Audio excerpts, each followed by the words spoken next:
এখন আমরা এটিকে ডিলিট করি। সিলেক্ট করার পর ডিলিট। এখান থেকে আমাদের যে টাইপ টুলটি রয়েছে, টাইপ টুলটি সিলেক্ট করার পর আমরা দেখতে পাচ্ছি নরমালি কোনো অংশকে ডিটেক্ট করছে না। সেক্ষেত্রে আমরা একটা বৃত্ত অঙ্কন করব। এখানে আমরা দেখতে পাচ্ছি শেপ এবং ইলিপস টুল। এখান থেকে শেপ এবং এখানে প্যাথ, আমরা প্যাথ সিলেক্ট করব এবং শিফট চেপে আমরা গোলাকার একটি প্যাথ তৈরি করলাম। আমরা এখানে প্যাথে গিয়ে দেখব যে আমাদের ওয়ার্কিং প্যাথ তৈরি হয়েছে। কোনো প্যাথ থাকা অবস্থায় যদি আমরা টেক্সট টুল এখানে ক্লিক করি, তখন দেখা যাচ্ছে অটোমেটিকলি আমাদের কার্সারটি চেঞ্জ হচ্ছে। আমরা ক্লিক করার পর আমরা দেখতে পাচ্ছি যে অটোমেটিকলি প্যাথের উপরে আমাদের কার্সারটি চলে গিয়েছে এবং আমরা এখানে টাইপ করতে পারি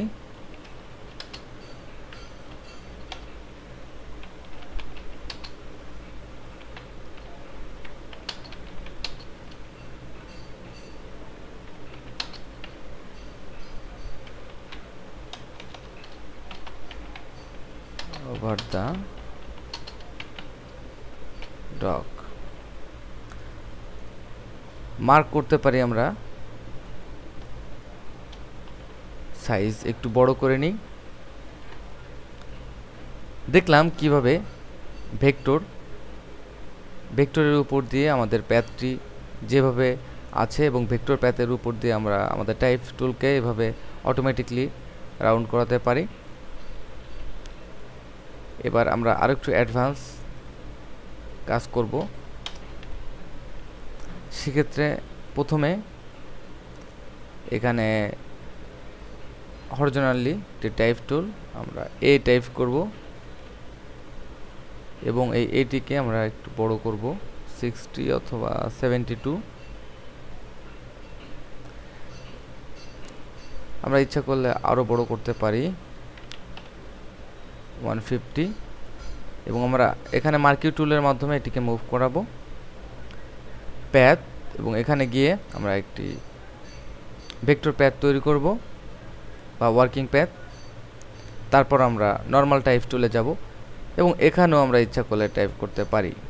সেক্ষেত্রে আমরা সাইজটিকে ছোট করব, 30। A quick fox jumps over the lazy dog। Control A চেপে সিলেক্ট অল এবং সাইজটিকে অনেক ছোট করতে হবে, 10 অথবা 10ই থাক। আমরা কন্ট্রোল কি প্রেস করে এটিকে মুভ করাইতে পারি। কন্ট্রোল কি চেপে ধরে আমরা দেখতে পাচ্ছি এটিকে মুভ করাইতে পারি। খুব সুন্দরভাবে আমরা একটি স্টাইল করলাম। এখানে দেখতে পারছি না যে আসলে আমাদের প্যাথটি কি, আসলে আমরা যেভাবে করেছি খুব সহজ একটি নিয়ম অবলম্বন করে। মনে রাখতে হবে আমরা যখন টাইপ করব তখন কন্ট্রোলকে চেপে এটিকে মুভ করতে পারবো। যেমন আবারও আমরা ডবল ক্লিক করে বলছি, যখন আমরা এরকম কার্সার অবস্থায় থাকবে আমরা কন্ট্রোল কি প্রেস করে এরকমভাবে আমরা মুভ করতে পারবো, কন্ট্রোল কি প্রেস করেই। তো এ বিষয়ে আমরা বুঝলাম যে কোনো প্যাথের উপরই আমরা অটোমেটিকলি ক্লিক করতে পারি। যেমন আমরা এক্সাম্পল হিসেবে আরেকটি দেখতে পারি যেখানে আমাদের একটি বক্স রয়েছে। এই বক্সটিকে কিভাবে আমরা টাইপ করতে পারি, মজার ব্যাপার। পিতে পেন টুল সহজ, এখান থেকে আমি ক্লিক করে এই পর্যন্ত নিলাম এবং ডবল ক্লিক করে আমি এটিকে ক্লোজ করলাম। টেক্সট টুলে গেলাম, এখানে ক্লিক করব,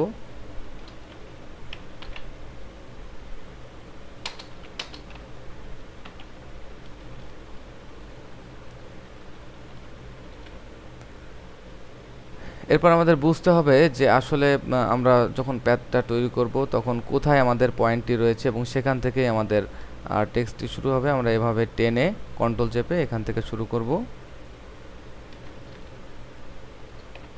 দিস ইজ বক্স এবং কন্ট্রোল এ চেপে সিলেক্ট অল, এরপর কন্ট্রোল চেপে আমরা এটিকে মুভ করাইতে পারবো ডানে বামে।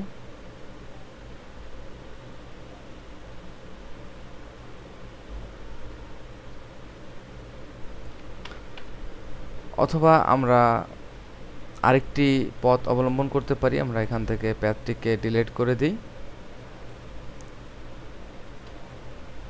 সবগুলো প্যাথ ক্লিয়ার করলাম। এবার পি কি চেপে ফ্রেশভাবে আরেকটি প্যাথ আমরা তৈরি করলাম।